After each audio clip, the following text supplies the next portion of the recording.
आपल्याला नेहमीच असं खूप सुंदर फॅशनेबल दिसायचं असतं, कुठे व्हॅलेंटाईन्स डेटला जाताना किंवा फ्रेंड्स बरोबर जाताना किंवा अगदी प्रोफेशनल मीडियम मध्ये पण ऑफिसेस किंवा कॉलेजेसला जाताना आपल्याला फॅशनेबल दिसायचं असतं. पण खूपदा असं होतं की आपल्या काही ना काहीतरी चुका होतात आणि तो गेम फ्लॉप होतो. अशा 11 चुका मी तुम्हाला सांगणार आहे की तुम्ही कुठे ना कुठेतरी करत असाल आणि माझ्या चुकीतून मी जे शिकलेले आहे त्या नॉलेजवर मी तुम्हाला आज हे सांगणार आहे. तसंच कसे कपडे निवडायला पाहिजेत आणि कसं तुम्ही क्लासिक राहू शकता हे पण आज सांगणार आहे. तर व्हिडिओ शेवटपर्यंत पाहत राहा. तुम्ही माझ्या चॅनलवर नवीन असाल तर मी दर शुक्रवारी वेगवेगळ्या विषयांवर व्हिडिओ घेऊन येत असते. Fashion, beauty and tips, personal development, चांगल्या सवयी लावणं, इंटेन्शनल लिव्हिंग इत्यादी. जर तुम्हाला हे टॉपिक्स इंटरेस्ट करत असतील तर नक्की सबस्क्राईब करा आणि हा व्हिडिओ आवडला तर नक्की लाईक करा. Thank you so much. Point number 1, पहिली आणि सगळ्यात महत्वाची चूक जी मुली खूप करतात आणि बायका पण करताना दिसतात ते म्हणजे त्यांच्या बॉडीला फिट न होणारे ड्रेसेस, टॉप्स ते घालतात. येस, मला माहितीये की अशी पण फॅशन आहे की आपण छान लूज कपडे घालू शकतो किंवा छान वेल फिटेड कपडे घालू शकतो, पण हे दोघांचं मिक्सचर पाहिजे. लूज टी शर्ट असेल तुमचा कुठलाही किंवा लूज टॉप असेल तर खाली एक छान वेल फिटेड जीन्स पाहिजे किंवा वेल फिटेड पॅन्ट्स पाहिजेत, ज्याने तुमचं पोस्चर जे आहे ते पण खूप सुंदर दिसेल आणि असं दिसून येईल की तुम्ही तो छान लूज टी शर्ट घातलेला आहे फक्त. त्याच उलट जर तुम्हाला तुमची एक छान बॅगी जीन्स असेल किंवा असं मस्त बॉयफ्रेंड जीन्स असेल, मॉम जीन्स असतील, अशा कुठल्या तरी पॅन्ट्स असतील ज्या खूप अशा मोठ्या आहेत, चंकी आहेत, तर त्यावर तुम्ही छान वेल फिटेड टॉप घालायला पाहिजे किंवा वेल फिटेड कुर्ती घालायला पाहिजे, जेणेकरून तुम्ही खूप असे छान दिसाल, गोड दिसाल. त्याचबरोबर तुम्हाला जे दाखवायचं आहे की तुम्ही बॅगी जीन्स घातली ते पण जास्ती उठून दिसेल. एकतर तुम्हाला सपोज वेल फिटेड तुम्ही घातलं नाहीत आणि घट्ट घातलं तर तुम्हाला खूप अनकम्फर्टेबल वाटेल, असं वाटेल की माझं हे दिसतंय का, माझं ते दिसतंय का. त्याचबरोबर तुम्ही सपोज जर का लूज ऑन लूज घातलं तर ते खूप शॅबी वाटणार आहे. म्हणून तुमच्या बॉडीला तुम्ही फिट होणारेच कपडे घालणं हे महत्वाचं आहे. त्याचबरोबर जर का बॅलन्स साधला तर दोन्ही तुम्ही करू शकाल. पॉईंट नंबर 2, खूप मैत्रिणी माझ्या किंवा खूप मुली मी ज्या बघते त्यांना त्या अशी ही चूक करत असतात आणि हे खूप ऑड वाटतं लोकांना सांगायला, पण मला अजिबातच ऑड वाटत नाही, कारण का आपण फ्रेंड्स आहोत आणि मी तुम्हाला सांगू शकते. हे अंडर गार्मेंट्स खूप चांगल्या निवडायला पाहिजेत. खूप मुली हे चूक करतात की आपण कुठले तरी पॅन्ट्स घातले जे तुमच्या बॉडी फिटेड आहेत तर सीमलेस अंडरवेअर न घालणं, त्याच्याने तुमच्या अंडरवेअरचा जो शेप असतो तो दिसून येतो आणि ते अजिबातच चांगलं दिसत नाही. त्याचबरोबर सीमलेस अंडरवेअर्स खूप चांगल्या प्रकारच्या मिळतात. तुमच्या बॉडीला फिट होणाऱ्याच ब्राज तुम्ही घालायला पाहिजेत, तुमचा साईज ओळखून ब्राज घालायला पाहिजेत. ते तुमच्या हेल्थला पण चांगलं नाहीये, फिजिकल हेल्थला चांगलं नाहीये. तसंच कुठल्याही आउटफिट मधून तुमच्या ब्राज स्ट्रॅप्स जर का दिसत असतील ते असं खूप अनक्लीन नाही ना वाटत आहे, शॅबी नाही ना वाटत आहे, हे नक्की तुम्ही बघितलं गेलं पाहिजे. काही आउटफिट्सला ते चांगलं पण दिसतं, पण काही आउटफिट्सला ते अजिबातच चांगलं दिसत नाही. त्यामुळे तुम्ही नक्कीच त्याचा विचार केला पाहिजे. हल्ली खूप वेगवेगळ्या प्रकारच्या ब्राज पण आलेल्या आहेत, ब्रालेट्स आलेले आहेत जे तुम्ही आतून वापरू शकता, ज्याने तुमच्या ब्रा स्ट्रॅप्स दिसणार पण नाहीत. तर तुम्ही टी शर्ट आणि वेल फिटेड पॅन्ट्स घालत असाल तर त्याच्यासाठी वेगळ्या अंडरगार्मेंट्स असतात, तर तुम्ही तसेच नक्की घ्यायला पाहिजेत. खूप जण हे टाळतात बोलायचं, पण हे खूप इम्पॉर्टंट आहे. जर का तुम्हाला हायजीन मेंटेन करायची असेल तर आणि त्याचबरोबर जर का चांगलं दिसायचं असेल तर, फॅशन गेम तुमचा पुढे न्यायचा असेल तर. पॉईंट नंबर 3, आपल्याला मस्त फॅशनेबल राहायचंय, खूप छान राहायचंय, त्यामुळे खूप आपण अति करायला जातो. आपण असे खूप वेगवेगळे लाऊड कलर घालायला जातो. तर मी लाल घातलंय, हिरवी पॅन्ट घेतलीये, निळी पर्स घेतलीये, असे वेगवेगळे रंग आपण एकाच आउटफिटमध्ये आणायला बघतो. ते खूप चुकीचं दिसतं, ते खूप लाऊड दिसतं आणि ते खूप गॉडी दिसतं. जर तुम्हाला तुमचा फॅशन गेम एलिव्हेटेड ठेवायचा असेल, स्टायलिश राहायचं असेल, पण ऍट द सेम टाइम तुम्हाला लाऊड कलर्स पण घालायचे आहेत, असे कलर्स घालायचे आहेत जे छान प्रॉमिनेंटली दिसून येतात. जसं माझा आजचा पिवळा रंग आहे किंवा असं वेगवेगळे ऑरेंज कलर असेल किंवा असा ग्रीन कलर असेल, असे छान ब्राईट कलर्स असतील तर त्याच्या ऑपोजिट मध्ये जे घालताय तुम्ही, म्हणजेच लेट्स अज्युम तुमचा टॉपचा कलर असेल पिवळा किंवा हिरवा किंवा असं कुठला निऑन शेड, तुमची पॅन्ट जी असायला पाहिजे ती अशी काळी अशा रंगाची असायला पाहिजे जी दिसून येत नाहीये आपल्याला डोळ्यांना. असं मी का म्हणतेय, कारण का हे असं लाऊड कलर्सने खूप गॉडी दिसून येतं, एकत्र बॅलन्स्ड आउटफिट तो वाटत नाही. तशीच एक ट्रिक आहे ओळखण्याची की आपला आउटफिट जो आहे तो छान बॅलन्स्ड आहे का.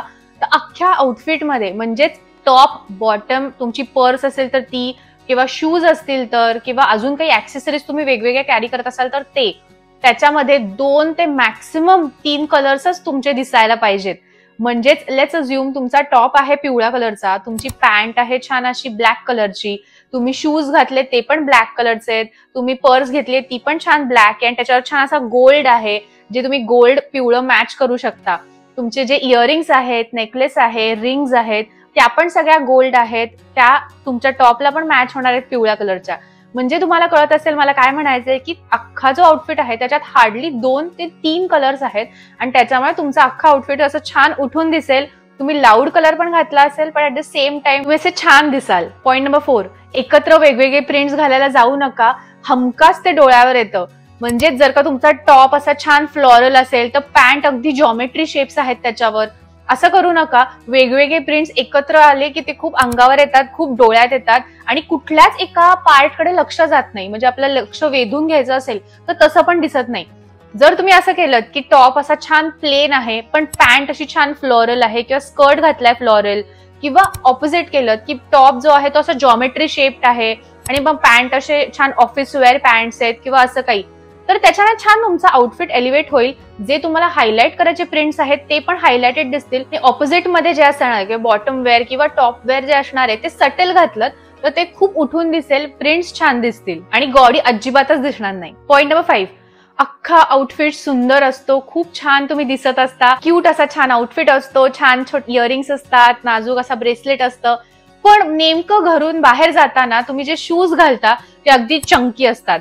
हे खूप घाण दिसतं, हे अजिबातच चांगलं दिसत नाही आणि हे मी माझ्याच चुकीतून सांगते आहे. मी खूपदा असं केलेलं आहे की मला लक्षच जायचं नाही की मी फुटवेअर काय घालतेय, जस्ट कम्फर्टेबल आहेत एवढंच बघायचे आणि चंकी शूज जे आहेत ते घालून जायचे.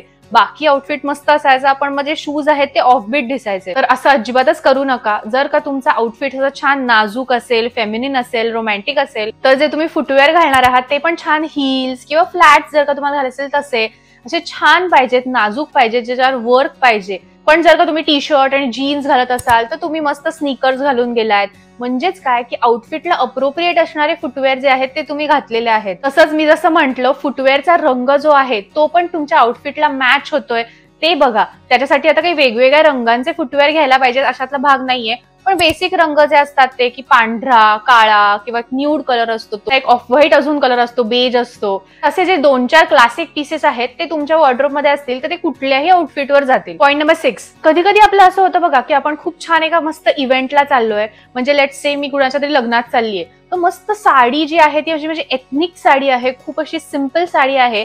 म्हणून मी काय केलेलं आहे, ती माझ्या गळ्यामध्ये मी काहीच घातलेलं नाहीये ज्वेलरी, आणि इयरिंग्स आहेत ते खूप असे मोठे घातलेले आहेत. येस, ही फॅशन स्टेटमेंट पण आहे की गळ्यात काहीच नाही घालायचं आणि इयरिंग्स खूप मोठे घालायचे. पण तुमचा गळा जर का अख्खाच्या अख्खाचा मोकळा दिसत असेल ना तर ते काही वेळेस चांगलं दिसत नाही. कधी चांगलं दिसतं जर का तुमचा आउटफिट जो आहे तो छान हेवी आहे, तुमचे इयरिंग्स पण खूप हेवी आहेत तर. पण जर का मला सिंपल साडी नेसायची आहे आणि मला इयरिंग्स वगैरे ठेवायचे आहेत आणि माझा गळा खूप मोठा आहे आणि डीप गळा असेल तर मला छान असं चोकर नेक पीस किंवा नाजूक नेक पीस हे खूप चांगलं दिसतं. म्हणजे काय, ज्वेलरीनी अख्खं सजवणं आपल्याला, नाही तर काहीच नाही करायचं. हे दोन्ही जे करतात ना ते दोन्ही चुकीचं आहे. मधला बॅलन्स साधायला पाहिजे. तुमचं आउटफिट असं छान क्लासिक सिंपल असेल तर तुम्ही ज्वेलरीनी थोडं त्याला अजून सजवू शकता आणि तुम्ही मस्त रॉयल दिसाल. त्याच उलट जर का तुमचा आउटफिट असा झकपक असेल, थोडा जास्ती डिझाईन्स असतील, खडे असतील, तर तुमचं जे नेक पीस आहे किंवा इयरिंग्स आहेत ते थोडे नाजूक ठेवू शकता.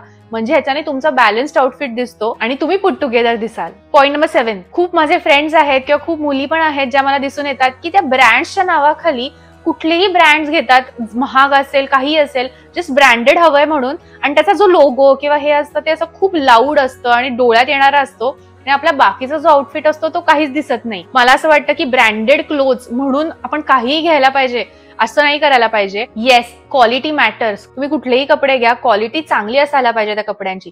पण अमुक ब्रँड आहे तो इतका महाग आहे तर मी घालून चाललीये असं करू नका. जर आपल्या आय लेवललाच ते चांगलं दिसत नसेल, तो लोगो अगदी डोळ्यात येतोय, तुमचा आउटफिट पण तो अजिबातच चांगला दिसणार नाहीये. येस, तुम्हाला असं वाटेल की तुम्ही खूप ब्रँडेड काहीतरी घातलेलं आहे, पण ब्रँडेड हे आहे म्हणून मी हे घातलेलं आहे असं करू नका. तुम्हाला जर का खूप आवडत असेल तो पीस तर नक्कीच घाला, पण अगदी लोगो त्याचा किंवा त्याचं डिझाईन जे आहे ते खूप लाऊड आहे पण ब्रँडेड आहे ना, हे सगळे घालतायत ना म्हणून मी घातलं, असं करू नका. पॉईंट नंबर 8, मी ही चूक खूपदा केलेली आहे की कुठल्याही कपड्याचं फॅब्रिक किंवा मटेरियल न बघता जस्ट मला दिसायला तो इतका सुंदर दिसतोय त्यामुळे मी तो ड्रेस विकत घेतलेला आहे. कुठलं तरी लग्नाचं फंक्शन असो किंवा मैत्रिणीचं लग्न आहे ह्याच्यासाठी आपण कधी शॉपिंगला जातो किंवा आपल्याला असं वाटतं अरे नाही आपण छान दिसायला पाहिजे, पण मस्त दिसायला पाहिजे, त्यामुळे आपण असं मस्त ड्रेस बघतो, तो ड्रेस बघतो आणि आपण अगदी प्रेमात पडतो त्या ड्रेसच्या, मला हा कलर खूप आवडलाय, हे डिझाईन खूप आवडलंय वगैरे, पण त्याचं फॅब्रिक आपण मिस करून जातो. असं लक्षातच येत नाही पटकन आपल्याला की हे फॅब्रिक जे आहे ते आपल्याला टोचणार आहे किंवा त्याच्यातून अगदी घाम आलेला दिसणार आहे.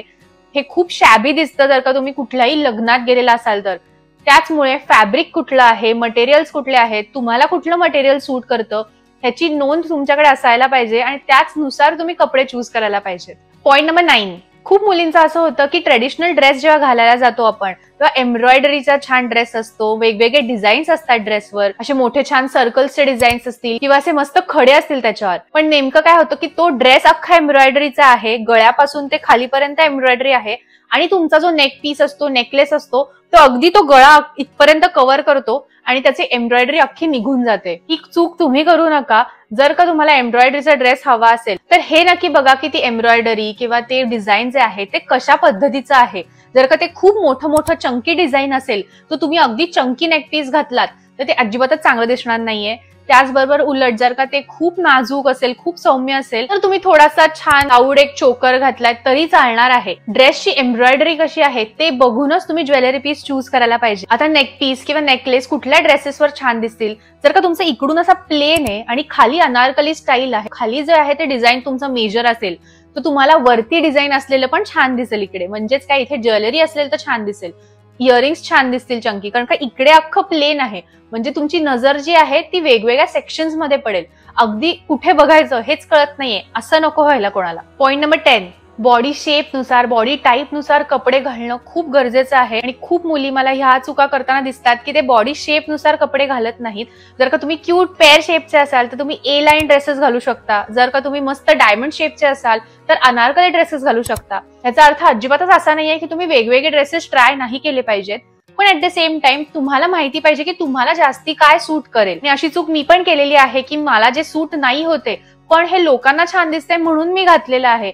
आपल्याला काय छान दिसतंय, आपल्या बॉडीला कसं सूट होतंय त्यानुसार आपण घातलं तर आपल्यालाच जास्ती कॉन्फिडन्स येतो आणि आपण छान दिसतो असं आपल्याला वाटतं. पॉइंट नंबर 11, ज्या तुम्ही पर्सेस, ऍक्सेसरीज अशा वेगवेगळ्या गोष्टी घेता त्या तुमच्या आउटफिटला मॅच होत आहेत ना, हे पण बघितलं गेलं पाहिजे असं मला वाटतं. आणि खूपदा आपलं हे चुकतं की आपण साडीवर पण लेदरची बॅग घेतो, ह्याचा पण बॅलन्स साधला गेला पाहिजे. जर का तुम्ही साडी नेसत असाल तर छान एम्ब्रॉयडरीची पर्स घेतलीये. जर का तुमचा कुठलाही ऑफिस आउटफिट असेल किंवा ड्रेस कॅज्युअल असेल तर तुम्ही तुमच्यासाठी जी स्लिंग बॅग जी आहे किंवा पर्स आहे ती घेतलेली असेल. ह्याच्याने तुमचा अख्खा जो आउटफिट आहे तो खूप छान दिसणार आहे. फक्त ड्रेस, टॉप आणि बॉटम्स एवढाच आउटफिट नसतो, तर तुम्ही ते ऍक्सेसराइज काय करताय, तुमचे फुटवेअर कुठले आहेत, तुमची हेअरस्टाईल मध्ये काय काय आहे, हा अख्खा एक आउटफिट बनतो. आणि हळूहळू जेव्हा आपल्याला कळतं की ह्या चुका अजिबातच केल्या नाही पाहिजेत तर ते एफर्टलेसच बनतं. असंच मला तुम्हाला जाता जाता हे पण सांगायचं आहे की तुम्ही जसे आहात तसे खूप भारी आहात, खूप मस्त आहात. अशा काही चुका ज्या मी केलेल्या होत्या त्या मला असं वाटतं की मी तुमच्याबरोबर शेअर करायला पाहिजे होत्या, त्या मी तुमच्याबरोबर शेअर केलेल्या आहेत. दॅट डज नॉट मीन की तुम्ही तसं घालायला नाही पाहिजे, मी जसं सांगितलं तसंच घालायला पाहिजे. तुम्हाला जसं आवडतं तसं तुम्ही वावरूच शकता. काही चुका होत असतील तर त्या सुधारू पण शकता, नसतील सुधारायच्या तरी दॅट्स ओके. पण तुम्ही मुळात कॉन्फिडंट असणं आणि स्वतःवर प्रेम करणं हे महत्वाचं आहे. Best accessory is your confidence, हे नेहमी लक्षात ठेवा. शेवटपर्यंत हा व्हिडिओ बघितल्याबद्दल thank you so much. See you soon.